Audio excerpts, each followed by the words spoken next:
friends. How are you? Just kidding. Hello everyone, my name is Draugr, and today I'm going to talk about necromancy in Old Norse religion. As you know, lately I've been talking about the understanding of the concept of the soul in Old Norse spirituality and the parts of the self. But before I jump into certain concepts related to the body and the different soul-like entities that have an intimate relationship with the body, I thought it would be useful for you to understand the necromantic panorama in Old Norse religion, so it will be easier for you to understand future videos concerning the parts of the self. Also, it's assumed that necromancy is an evil art, highly forbidden, macabre, and abomination. But you have to understand that that sort of thinking was foreigner to pagan civilizations and to almost every native tradition before the introduction of Near Eastern monotheisms such as Judaism, Christianity, and Islam. Necromancy comes from the ancient Greek word necromanteia, which was the art of communicating with the dead for prophetic purposes. Most pagan religions had a very intense cult of the ancestors, and necromancy was very much part of the religious life of ancient pagans. In the case of Northern Europe, when certain people classify Sigrdr as necromancy, they are giving to Sigrdr itself a pejorative connotation. Sigrdr is not necromancy, but necromancy is just a fraction of Sigrdr. Necromancy is the very basis of shamanism, to speak with the dead, to speak with the spirits, for a variety of purposes. Sigrdr is shamanism. What you need to understand is that the word shamanism is an imperialistic construction, and every native traditional religion, tribal in nature, was labeled shamanism. But each society has its own word for the act of shamanism, and to pre-Christian Scandinavians that word was Sigrdr. And because of that imperialistic construction I've just spoken about, many scholars lost the perception that in our own native European traditions we have shamanism. But just because they don't look tribal or are not from outside Europe doesn't mean they are not shamanism. Sigrdr is shamanism. Therefore, necromancy is also part of it, but not just that. Necromancy was included in shamanic practices, although in the classical world it became a distinct magical art. Necromancy only gained negative connotations with Near Eastern monotheisms because to such religions it was forbidden to touch a dead body, because the religious idea was that people should be buried and stay as they lay, so they can be resurrected intact. Judaism, Christianity, and Islam forbade necromancy due to religious beliefs concerning the afterlife.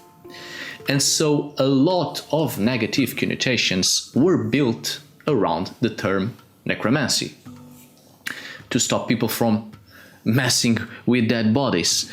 Otherwise, in a Abrahamic religious perception, people would not be resurrected intact if part of the body was missing. This is one of the major reasons why medicine in the Western world fell into darkness after the fall of the Roman Empire, because with the introduction of Abrahamic beliefs in the early medieval Western society, it was forbidden to touch dead bodies. And so people had no clues about the inside of a body, therefore impossible to treat certain ailments, certain diseases. Every person curious enough to open up a body in the name of medicine if caught, was labeled necromancer, and so a person would be punished and executed. Necromancy was about communicating with the dead, summoning their spirits, talking with the dead ancestors, visiting their burial sites, getting information from beyond the grave. Necromancy wasn't and isn't about mutilating corpses and play with the entrails and do only the gods know what. That's not being a necromancer. That's being a sick bastard. So I think it's important to have this perception first. And now we may start this video. When it comes to pre-Christian Northern Europe, if we look into the Icelandic sources, we find little or close to nothing about necromancy, simply due to the fact that when oral traditions were put to parchment for the first time, Christian influences were already very much rooted in the medieval society of Scandinavia. But just because acts of necromancy don't appear in Icelandic sources, which are the main sources we have about Old Norse traditions, doesn't mean necromancy did not exist. In fact, the earliest written laws of Iceland are quite specific that raising the dead was forbidden, which indicates that necromancy existed in the Icelandic society, since much of the first Icelanders were Norwegians fleeing from Norway due to religious and political persecution, running away from a Christian-style monarchy to be able to keep their old native traditions. So they brought with them necromancy. But Christians wrote the laws, and so in Iceland, when Christianity became the official religion of Iceland, obviously necromancy was forbidden. We shall have to turn to the Poetic Edda and occasionally to the Prose Edda, even though being sources greatly tampered with by Christians, but they still hold some pagan evidences of the past that haven't been completely wiped out. Quite obviously, we shall start with the god Odin, Huden, whom, before being considered the All-Father, the king of Asgard, and father of all the gods precisely due to Christian influences, he was a Death Germanic deity and the most experienced practitioner of the art of necromancy. In the poem Baldr's Draumar, Huden himself rides down to Hel, the realm of the dead. He summons a dead Cirrus from her grave. He uses Galdr to wake up this dead person. He chants what is described as corpse spells, Val Galdrar. For those certain people out there who think Galdr is the holy heart of Huden and Seidr is the evil art, here you have a good example that it isn't so. You just have to read such sources and poems in which Galdr is used for necromancy. Anyway, with these chanting spells, Huden woke the Cirrus and words came from her corpse. She gives to Huden what he wishes, the knowledge he deeply craves. So she foretells the death of Baldr. It's unimportant for this video, the entire poem and the death of Baldr itself. That stays for another video. What is important to retain here is that Huden is able to wake up the dead Cirrus, a Volva, and by the command of his own speech, she speaks with him. In fact, in this poem, the dead Cirrus clearly says that she has spoken unwillingly, and at a certain point she wishes to remain silent, to which Huden commands, "Be not silent, Volva." And so he continues with the questioning, dragging information out of her. Huden has this corpse under his control. This is the very essence of necromancy, to speak with the dead, to get information out of them. Information that it's impossible to have with the living or in the realm of the living. the knowledge of the grave. Of course, by now it probably crossed your mind two other poems, the Völuspai and Völuspai in Skamma. In Völuspai, the dead Sirius is bidden by Odinn to tell everything she knows about the past. In this account, Odinn appears in his guise as Valfodr, father of the slain. Notice that the use of the term Val is always connected to works of necromancy, to gain knowledge from the dead, in every name beginning with the element Val, as I've shown you in the video I've done about Valkyries, for instance. In the poem Völuspai, just like in Baldur's Draugr, this dead Sirius will not continue to speak until forced to, always giving this idea that Odinn maintains the control of the dead corpse. What is also curious is that Odinn seeks the knowledge of the past, the knowledge that no one has, only those who have witnessed the events while alive. Only the dead know the past, which is why Odinn seeks this Volva, so she can trace for him the history of the worlds. In the second poem, we are given no reason to why the Sirius is wakened by Odinn, and if she is indeed raised from the grave or her spirit is simply summoned by Odinn. But just like in the previous poems, she too is dead and called forth by Odinn, summoned from the dead by this god to seek her secrets, to speak her secrets. Much have I told thee, and further will tell. There is much that I know. Wilt thou hear yet more? She says. Without a doubt, there are close connections between these three poems, and they express what necromancy is all about: to speak with the dead for prophetic reasons.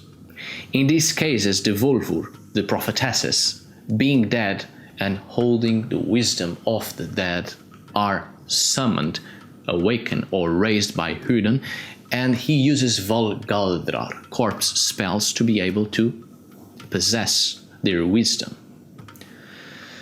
If perhaps these poems aren't reason enough to understand Odinn's connection to necromancy, then consider that in Norse mythology, Odinn himself carries around Mimir's head, so it can continue to provide secret knowledge and counsel to Odinn. Odinn carries around a severed head that speaks to him and only to him. There is another interesting poem called Grogaldr. Notice Galdr still being used in here. The poem roughly translates to the spell of Groa.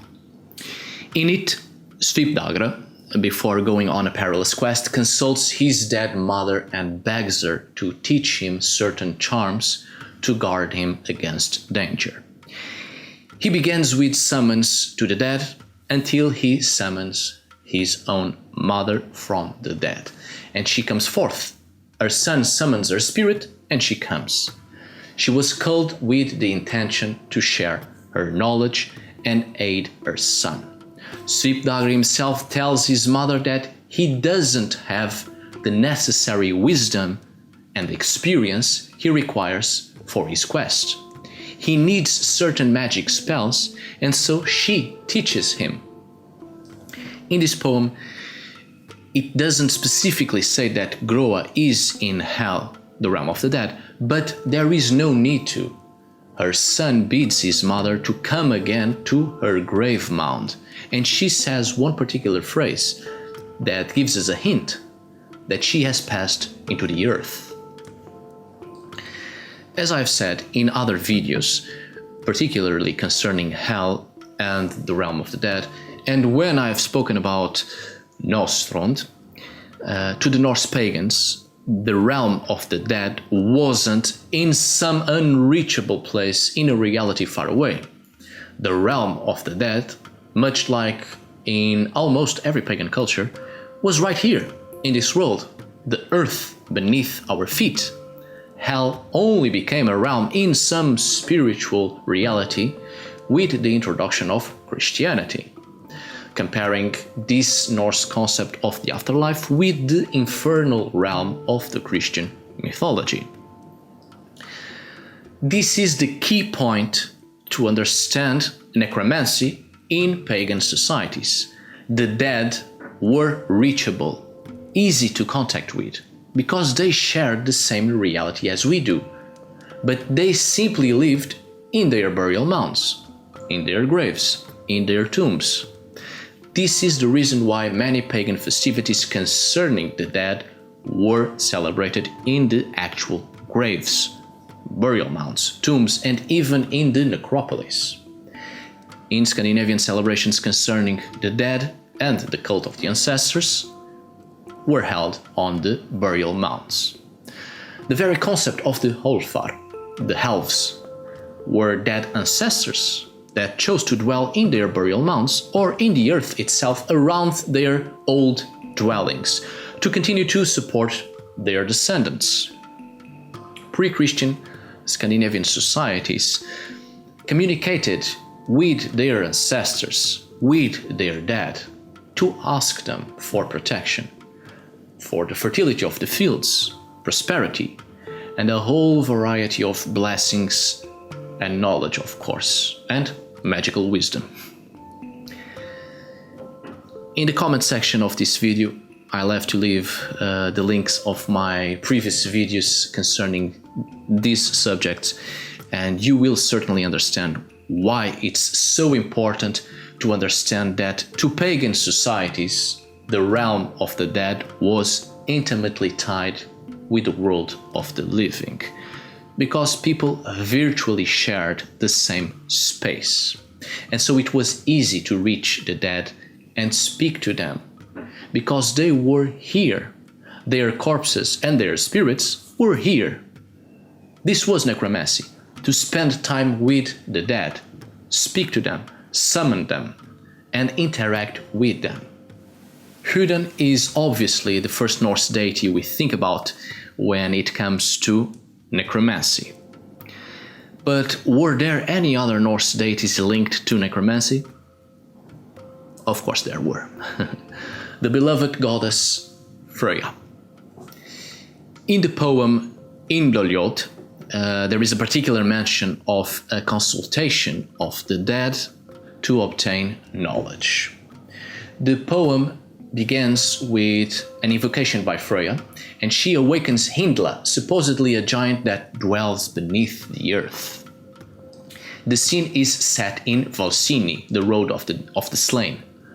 Freyja wants to know the full lineage of Ottar, her human lover, so she asks Hyndla to recite it. Upon unwillingly share her knowledge, Hyndla goes back to her dwellings and into sleep. Hyndla dwells in the earth. She is forcibly awakened by Freyja, who wants knowledge of the past, the entire list of the ancestors of Ottar. Freyja plays a trick on her to get the information she wants, and then Hyndla, knowing she has been tricked and forced to wake and speak from her deep slumber, she goes back to the earth to sleep again. This entire account is very similar to the previous examples I have given you. Freyja is also a Norse deity connected to death, since she is the goddess that takes half of the slain in battle into her own whole. So it makes sense Freyja's connection to necromancy and the ability to awaken the dead or the unwilling sleepers and get information from them. Notice that in this poem, after Freyja wakes up Hyndla, the information only comes out while they are on the road of the slain, Völuspai. So far, the accounts we have concerning necromancy are always set on some road of the dead or their burial mounds or in hell itself or on the way to hell in some place in between. Necromancy was not only about the ability to summon the dead, but also visiting their places, as they cannot come into the realm of the living. So it's up to us to visit them, to be in direct contact with them. This is interesting because we can find some similarities with the accounts of the Draugr, the Norse undead, unfortunately wrongly mistaken by a zombie due to pop culture. The Draugr, too, is a creature that cannot get out of its dwelling place, usually the place where the person was buried, and then haunts the place, walking about in physical form. The Draugr is perhaps one of the best examples of necromancy in Norse mythology and the understanding of the parts of the self.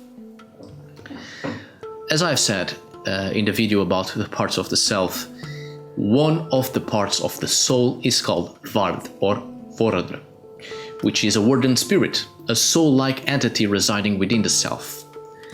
The Draugr is the manifestation of this Voradr after death, part of the essence of the person remaining entrapped within the likre, the body, the structure, just the husk. The Draugr is the manifestation into the physical world of part of the essence of an individual, to be able to act in the realm of the living. It's the way in which the dead can actively be in the world of the living by inhabiting a corpse. So the Draugr is the physical evidence of necromancy, to call upon a spirit to inhabit a body and through it gather information. This is also very similar to the incantation known as Vard Lokur. Notice the similarities in the terms. Vard Lokur is the song of the warden, the song of the soul. It's a magical song, or Galdr, which was sung in prophetic sessions by Scandinavian seeresses. And in such shamanic practices, the spirits were called upon, from whom the seeresses received knowledge. In this case, the Vard won't inhabit a corpse to be able to speak, but it will be either present in this shamanic session or will inhabit the body of the unconscious seer and speak to her and through her. Don't worry, in future videos I shall develop more about the Draugr and this song Vard Lokur, precisely so I can speak about this specific part of the self called Vard. This is the reason why I am making this video about necromancy, so you can have certain basic notions, so we later on may proceed to other concepts concerning the concept of the soul in Old Norse religion. The poem Sigrdrifumál also has some resemblances with the previous examples I have given you.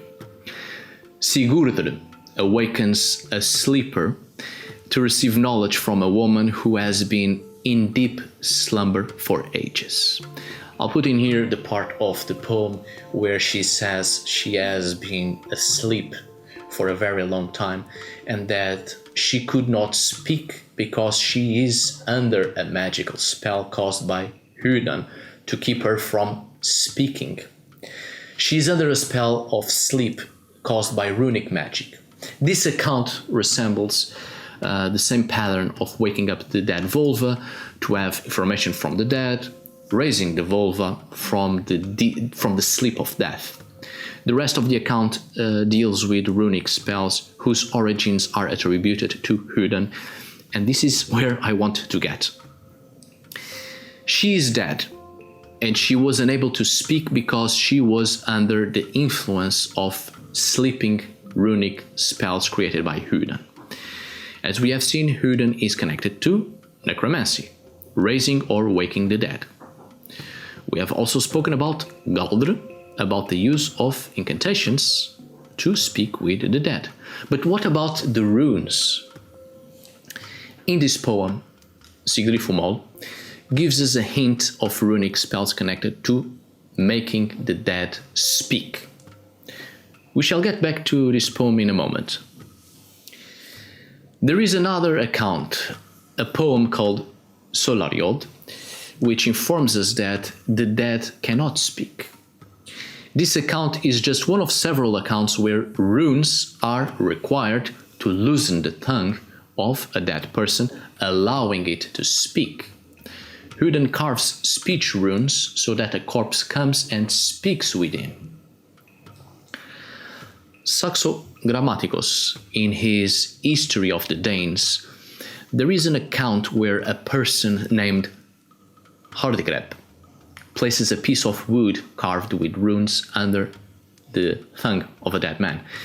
The corpse recovers consciousness and the power of speech and sings a terrible song.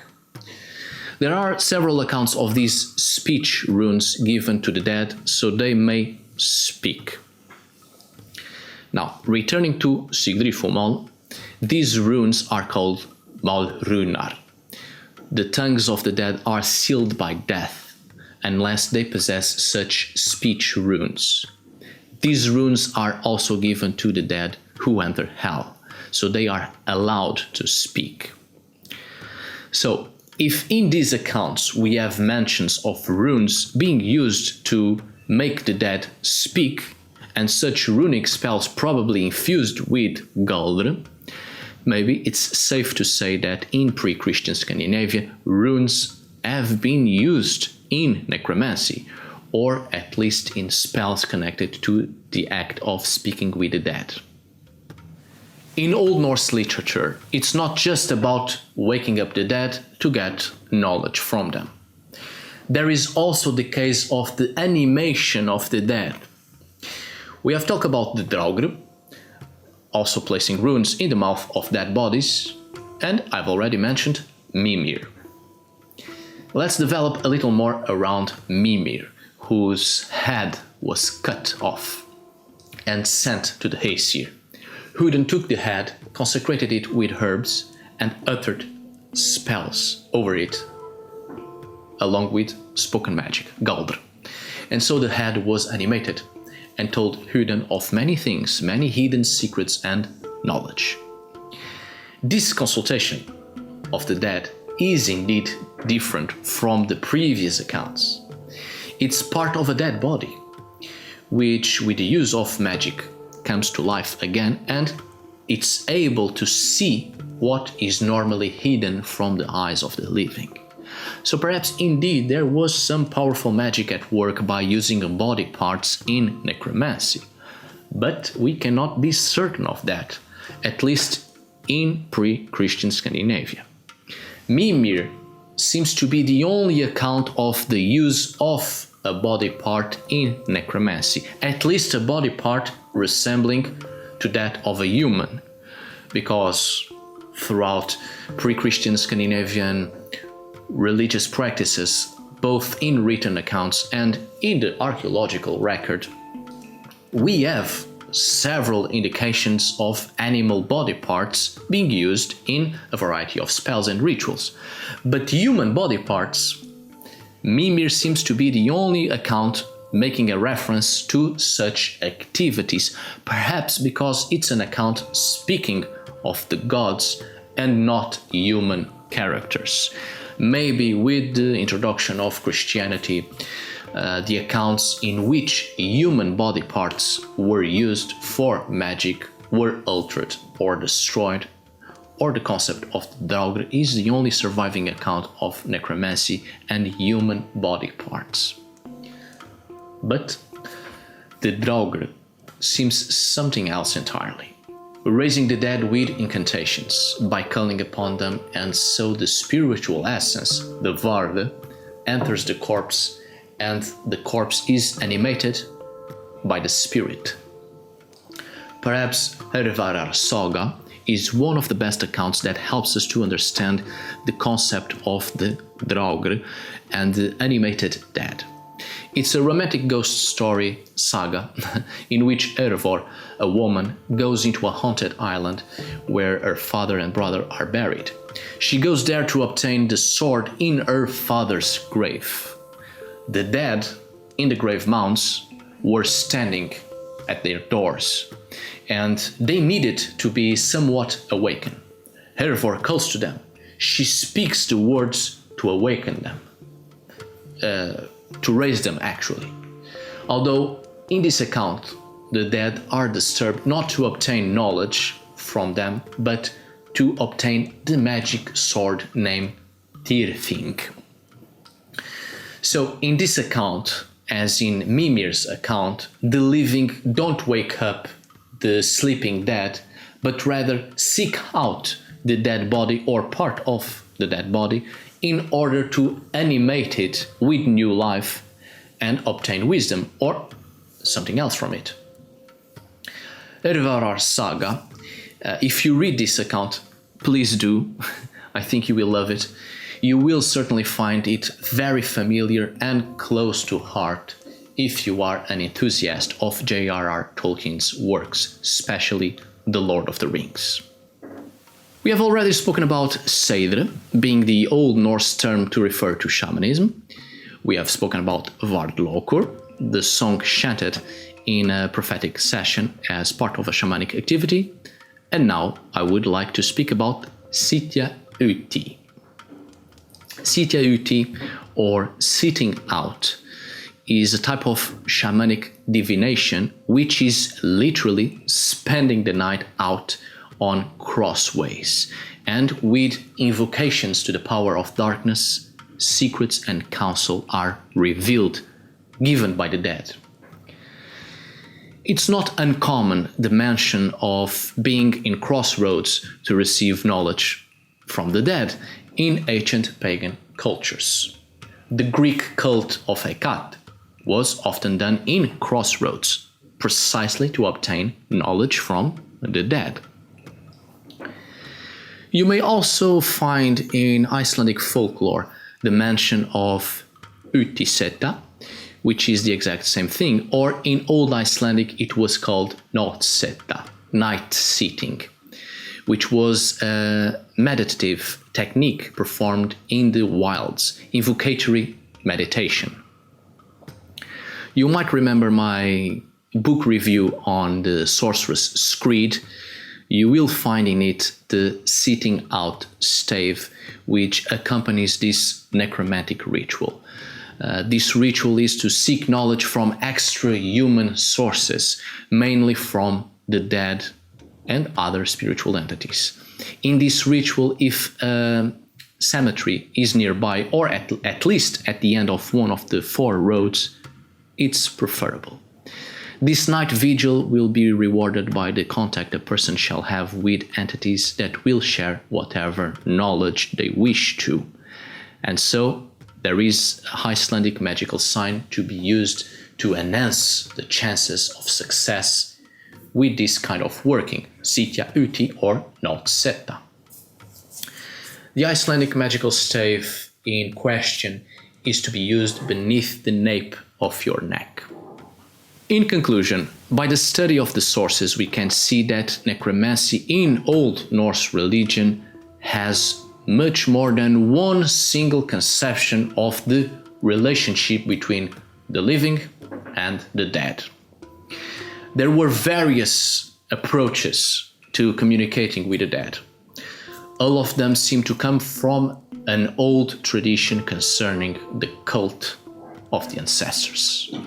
Always a clear familiarity with the dead and activities performed in close proximity with the dead, either in their grave mounds, cemeteries, and quite possibly other physical locations where the dead reside. Also, necromancy seems to have been a very important activity in Nordic shamanism. By the use of Galdr, singing incantations and runes, the dead and other spiritual entities were called upon to obtain information from them. We also have some references of the physicality of contacting the dead, raising the dead, the use of their bodies in necromancy. But on those terms, we have no real evidences to support the claim that necromancy in pre-Christian Northern Europe used body parts in some ritualistic performances.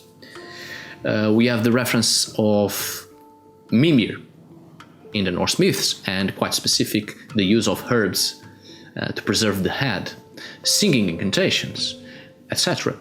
It's possible that body parts may have been used in Norse necromancy, since human sacrifices were also performed. But that's pushing too far, since in the written sources there aren't enough evidences. We know the Celts used the entrails of not just animals but humans too in prophetic sessions. The Lusitanians of Western Europe, in Iberia, did the same. So it wouldn't be surprising the use of body parts in necromantic activity for Northern Europe. However, as I've said, not enough evidences. Archaeologically speaking, as far as I know, there are no evidences of human body parts in a ritualistic activity. I mean, there was ritual killing, but the bodies were deposited, offered. There is no evidence of the use of skulls or limbs in ritual of Northern Europe. No signs of scrapping or intentionally breaking. However, for prehistoric Europe, there was cannibalism, and we find evidences of it in human remains, but cannibalism and the religious activities associated with it have nothing to do with necromancy. Necromancy was communicating with the dead to obtain something from them that could not be obtained by other ways. In some of the evidences we have analyzed, it seems there were practices connected with the dead body itself and its last resting place. I mean, sitting upon a grave mound, sacrificing to the grave mound and its dwellers, giving life to a dead body through magic, witchcraft, etc. But no evidences that body parts were used in ritual performances. In Northern Europe, by the examples I've given you, especially the first examples, the vulva, the cirrus, acted as a channel through which inspiration about what is normally hidden reaches her. Either dead or alive, the vulvar played an important part in necromancy, as being the vessels through which the communication with the dead is possible, which reinforces this perception of necromancy being very much part of shamanic activity, because after all, shamanism is mostly about communicating with spiritual entities for a variety of reasons. We also have to take in mind that to our Norse ancestors, the dead resided literally in the earth beneath our feet. So praising the dead, making offerings to them, the entire basic reasons of the cult of the ancestors would be for fertility purposes. It's not just about obtaining knowledge from them, but the active role of the ancestors upon the world of the living, the manifestation of their powers on the earth. It's quite possible that many acts considered necromancy were actually fertility cults concerning the dead, hence the religious performances on grave mounds within someone's property to propitiate the fertility of the ground. The dead ancestor would ensure the continuation of the fertility in the lands that once belonged to the deceased, and as such continue to have an active role in the lives of its descendants. Alright, my good friends, I hope you have enjoyed this video. By the end of this video, you will have the list of references I have used if you wish to continue the study of necromancy in Old Norse religion. Thank you so much for watching. See you on the next video, and as always, don't forget.